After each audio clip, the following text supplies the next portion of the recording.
Yes, आज हम बात करने वाले हैं बड़े ही इंटरेस्टिंग टॉपिक की, जिसका नाम है एपीकल्चर। नाम तो सुना ही होगा।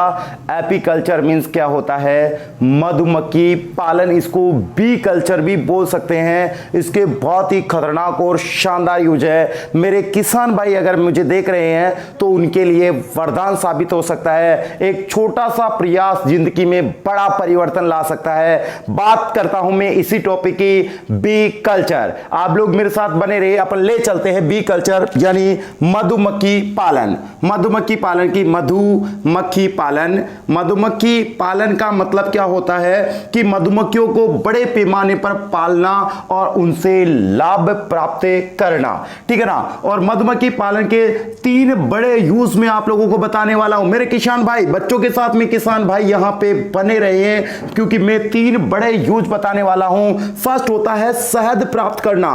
पहला क्या होता है? शहद प्राप्त करना। दूसरा होता है मोम प्राप्त करना और तीसरा होता है परागण। शायद किसान भाई इस शब्द से वाकिफ नहीं होंगे, परागण क्या चीज होती है, लेकिन इन 2 शब्दों को तो बहुत अच्छे से जानते हैं, शहद और मोम को। शहद जो अच्छे दामों में बिकता है, मार्केट में बहुत अच्छी प्राइस में बिकता है, कौन? शहद। तो किसान भाई आर्टिफिशियल तरीके से भी मधुमक्खी अगर पालन करे, आर्टिफिशियल छत्तों या कॉम्ब को लेकर भी अगर मधुमक्खी पालन करे तो शहद, क्योंकि शहद से क्या बनता है? शहद से क्या तैयार होती है? औषधियां तैयार होती है। औषधियां जो तैयार होती है, औषधियां मार्केट में महंगे दामों में बिकती है। क्या?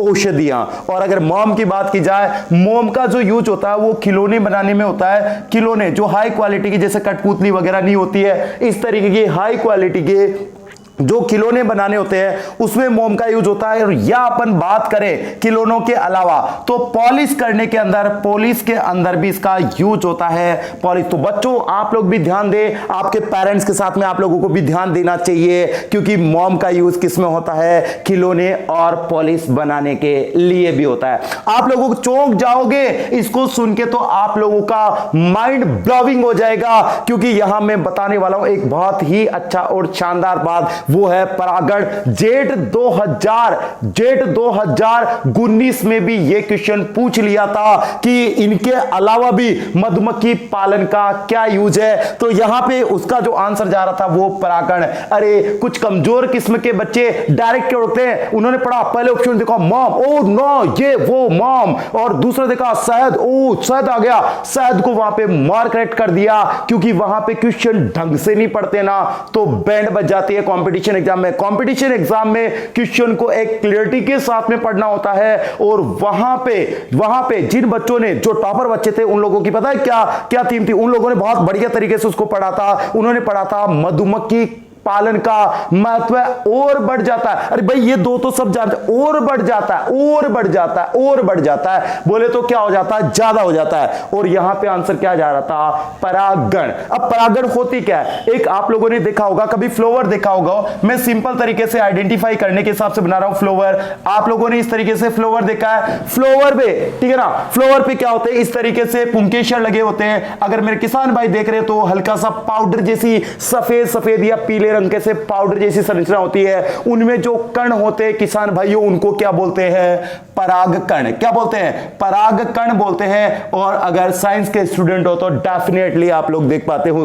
होंगे कि उनको क्या बोलते हैं? परागकण बोलते हैं, इंग्लिश में पॉलन ग्रैंस बोलते हैं। इन परागकणों का ये एक बीच में एक मादा जननांग अंग होता है, जिसे स्त्री केशर या वर्तिकाग्र, वर्तिका बोलते हैं। और वर्तिका का ये ऊपर वाला भाग होता है, इसको क्या बोलते हैं? वर्तिकाग्र बोलते हैं। क्या बोलते हैं भाई लोगों?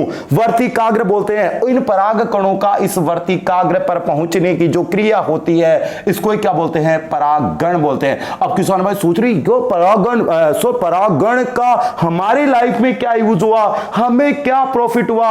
अरे मेरे किसान भाइयों, यहां पे आपको प्रॉफिट क्या हुआ? जब ये कण यहां पे जाता है, शायद आप साइंस से नहीं जुड़े हुए हो तो नहीं पता होगा, साइंस के बच्चों को तो ये भी पता है, जब परागकण यहां पे जाएंगे तभी तो ये परागकण मादा युग्मक से निषेचित करके, ठीक है ना, युग्मक इनसे, क्योंकि परागकणों से नर युग्मक बनेगा, फिर मादा युग्मक से फर्टिलाइजेशन करके, निषेचन करके, और इनसे क्या बनने वाले होते हैं? भ्रूण गुण बनने वाला होता है, फिर उससे क्या बनने वाला होता है, बीज बनने वाला होता है। यानी आपके बीजों की क्वालिटी या कितने पौधों के अंदर बीज बनने हैं, यानी फल बनने हैं, बीज बनने, ये प्रक्रिया यहीं से निर्धारित होती है।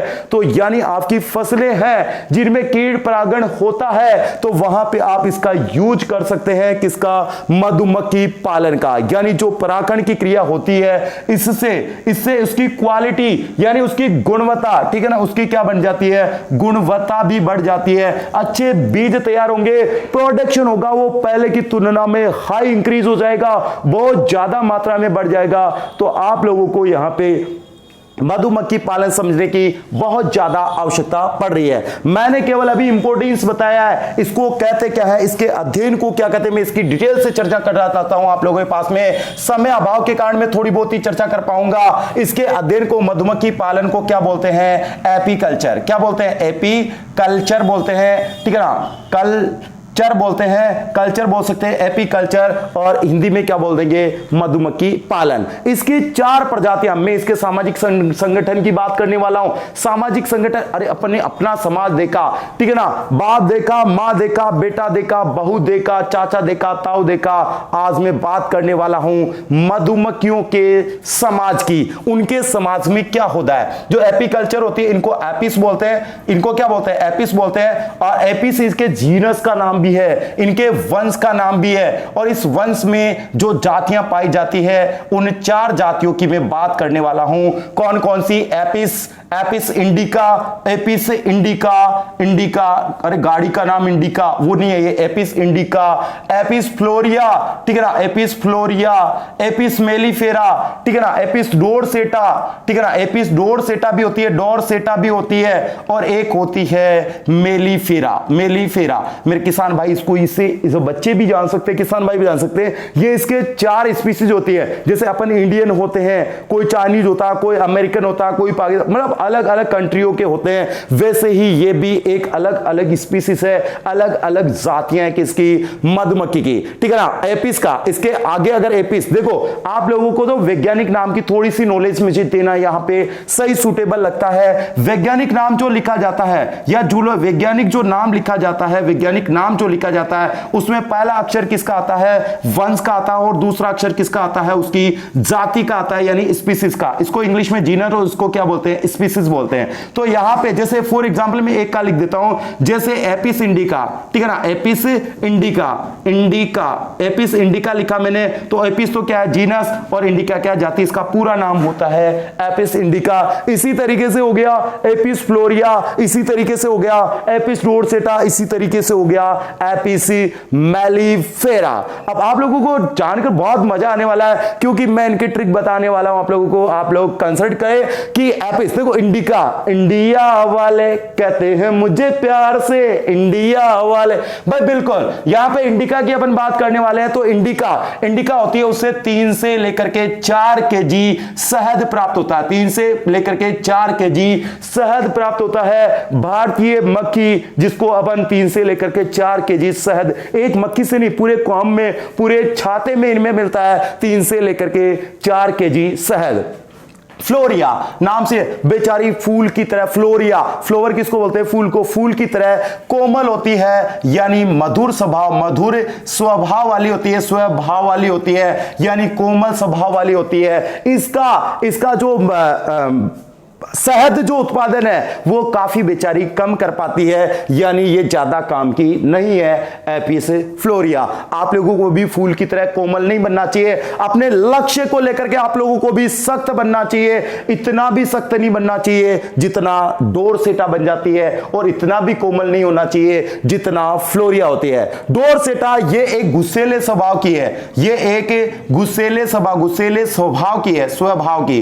कौन से स्वभाव की है, गुस्सेले स्वभाव। इतना खतरनाक गुस्सा भाई, इतना खतरनाक गुस्सा आप लोगों ने देखा होगा। और इस गुस्सेले स्वभाव के कारण कहते हैं, अरे अपने घर पे नहीं बोलते क्या, घर पे सब लोग बोलते हो, बड़े बुजुर्ग लोग अपन लोगों को क्या बोलते होंगे कि यार ज्यादा गुस्सा मत कर, तू तो गुस्सा कर करके अपना खून जला लिया। सेम वही थीम यहाँ पे लागू होती है, ये भी गुस्सेले स्वभाव की है, तो इसका भी ज्यादा यूज नहीं है। क्यों, क्योंकि इसमें शहद उत्पादन है वो ज्यादा नहीं होता है।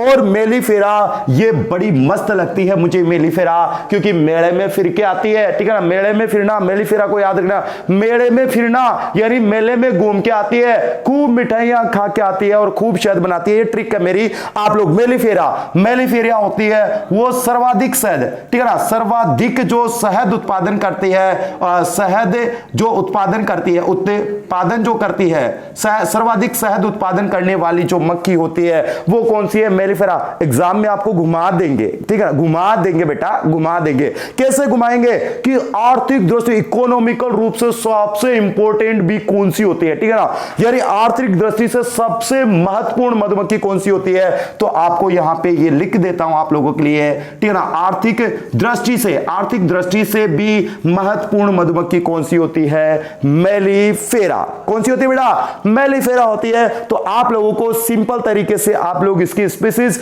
यानी इसकी जातियों से वंश, और ये मैंने वंश की कितनी है? 4 जातियां, 4 मुख्य जातियों के बारे में मैंने बात की है, जातियों। और जो बी कल्चर की अगर आप डिटेल स्टडी करोगे ना तो आप लोगों को इतना पता चलेगा कि मधुमक्खी होती है छत्ते के ऊपर जाकर के इस तरीके से बिर बिर बिर बिर, मतलब उसकी पूंछ जो हिलाती है या अपने पंख जिस तरीके से फड़फड़ाती है, वो अपने भोजन या यूं कह सकते हैं कि पानी के, ठीक है ना, पानी के या भोजन की या फ्लू की उपलब्धता का ज्ञान भी करवाती है। लेकिन अब मैं ले चलता हूं आपको अगले मेरे शानदार और जानदार टॉपिक के ऊपर, जिसका नाम है कि इसके घर में कौन कौन होते हैं, यानी इस एपिस की अगर इसकी बात करें, किसकी? मधुमक्खियों का सामाजिक संगठन, इनका समाज कैसा होता है, इनका जो समाज होता है वो कैसा होता है, ठीक है ना, समाज का संगठन या गठन देखते हैं, संगठन अगर अपन देखना चाहें, इनका समाज कैसा होता है, कैसे होते हैं इनके समाज में जनरली। मुख्य रूप से आपको स्टडी 12th लेवल तक के बच्चे हो तो मुझे जर्नल स्टडी करवानी पड़नी है, वरना तो मैं और भी आप लोगों को बता सकता था। यहाँ पे 3 भागों में मैं बांट करके आप लोगों को समझाना चाह रहा हूं। इसके परिवार में एक कौन होता है? एक तो होते हैं नर, और एक होती है मादा, और दूसरे होते हैं श्रमिक, सैनिक या मजदूर, जिनको बोल सकते हैं आप लोग श्रमिक बोल सकते हैं, या आप इनको सैनिक भी बोल सकते हैं, वरना सैनिक अलग होते हैं, श्रमिक अलग होते हैं, सैनिक होते हैं, श्रमिक हो सकते हैं, मजदूर आप बोल सकते हो, इनको मजदूर बोल सकते हो, आप इन्हें लेबर बोल सकते हो, ठीक है ना, कोई दिक्कत नहीं है। जो मादा होती है, मादा फीमेल्स को क्या नाम दूं? फीमेल्स को यहां पे रानी के नाम से जानते हैं, राजा की रानी आपने केवल कहानियों में देखी है, लेकिन यहां पे भी होती है राजा की रानी। और ये इसको राजा नहीं बोलते, इसको बोलते हैं ड्रोन। अरे ड्रोन से याद आया मुझे, आप लोगों ने देखा शादी ब्याह में आजकल बड़ा क्रेज चलता है, वो ड्र करके ऊपर से नहीं जाता, मतलब वो जो हेलीकॉप्टर सा उड़ता रहता है या प्लेन सा उड़ता रहता है, उसका नाम ड्रोन। इस मक्खी के रिलेशन क्या बात है, ठीक है ना। ड्रोन कैमरा, आपने तो ड्रोन कैमरे से शूटिंग की हुई है, ऊपर से जो छत पे या इस तरीके से जो शूटिंग होती है, ड्रोन कैमरा। ड्रोन यानी नर को क्या बोलते हैं? ड्रोन बोलते हैं, और मादा को क्या बोलते हैं? रानी यानी क्वीन बोलते हैं। भाई इनका फॉर्मेशन या इनका निर्माण कैसे होता है, ये जान के तो आप लोगों को और ज्यादा हैरानी होने वाली है, क्योंकि मैं बताने वाला हूं कि अगर आप लोग थोड़ा सा ही नॉलेज रखते हो तो निषेचन, जिन अंडों का निषेचन हो जाता है, निषेचन शब्द मैंने कौन सा यूज किया है? निषेचन। और निषेचन क्या होता है? नर युग्मक अंडाणु और मादा युग्मक शुक्राणु का सलियनी क्या कहलाता है? निषेचन कहलाता है। तो यहां पे निषेचन क्या होगा? यहां पे भाई निषेचन क्या होगा, ठीक है ना, शुक्राणु और अंडाणु का सलियन तो क्या कहलाता है? निषेचन। या नर युग्मक और मादा युग्मक यानी मेल गैमेट और फीमेल गैमेट का क्या फ्यूज होना या उनका सलियन होना तो क्या कहलाता है? निषेचन। तो यहां इसका निषेचन होगा और इसका निर्माण भी किससे होगा? निषेचन से होगा, ठीक है ना। इन दोनों का निर्माण निषेचन। फिर सर फर्क क्या हुआ? रानी कौन बनेगी? जो सुंदर होगी, क्यूट होगी, वो रानी होगी? बिल्कुल नहीं। यानी ऐसी मादाएं जिनको क्या मिलता है? ऐसी मादाएं जिनको क्या मिलता है? निषेचन के साथ में शाही भोज, ठीक है ना, शाही भोज बोल दूं मैं, ठीक है ना, शाही भोज बोल दूं, या बोल सकता हूं शाही जेली बोल सकता हूं, शाही जेली बोल सकता हूं, या मैं इसको रॉयल जेली, ठीक है ना, रॉयल जेली बोलूं तो भी कोई दिक्कत नहीं होगी। यानी जिनको उनका पोषण जिनका रॉयल जेली से होता है, कदम रॉयल चास, ठीक है ना, शाही लोग बोलते हैं रॉयल खानदान से। रॉयल का मतलब होता है शाही, शाही का मतलब राजा महाराजाओं से होता है। अरे भाई नाम ही क्या है? रानी। यानी ऐसे निषेचित अंडे, ठीक है ना, इसका मतलब तो सैनिक भी क्या होते हैं? फीमेल होते हैं। देखो कितना गजब की बात, पहली बार दुनिया में अपन को सैनिक या मजदूर या लेबर, वरना तो आप कहीं उठा के देख लेना, आपको मिलेगा जो पुरुषों का काम होता है वो होता है लेबरिंग का, मजदूर का, ठीक है ना। लेकिन यहां पे कितनी गजब की बात है, मधुमक्खियों के संगठन में मधुमक्खियों के संगठन में ये भी ठीक है ना, यह भी फीमेल्स की तरह ही होती है, लेकिन ये रानी नहीं होती है। इनको सैनिक श्रमिक के नाम से जानता है। इनका निर्माण भी फर्टिलाइजेशन निषेचन से होता है, इसका निर्माण भी निषेचन से होता है, यानी इसके सिमिलर है। जेनेटिकली रूप से देखें, आनुवांशिक रूप से रानी और ये बिल्कुल सेम ही होते हैं, लेकिन इनको शाही भोज मिल जाता है, तो इसकी अलग ही केयर होती है। और जिन बच्चों की केयर रॉयल तरीके से, वो किंग तो बननी ही है, यानी ये रानी बननी होती है। और राजा, ठीक है ना, ये रहेगा राजा। अब इनका वर्ग क्या होगा, ये अनिषेचन से, अनिषेचन का मतलब समझते हो, अनिषेचन यानी जिसका निषेचन ही नहीं हुआ है, ठीक है ना। पार्थेनोजेनेसिस टर्म्स काम में ले तो भी कोई अतिशयोक्ति नहीं होगी, ठीक है ना। या अनिषेक जनन यानी विदाउट फर्टिलाइजेशन के, बिना निषेचन के, यहां पे क्या हो रहा है, बिना निषेचन के किसका निर्माण होता है, ड्रोन का बोले तो नर का।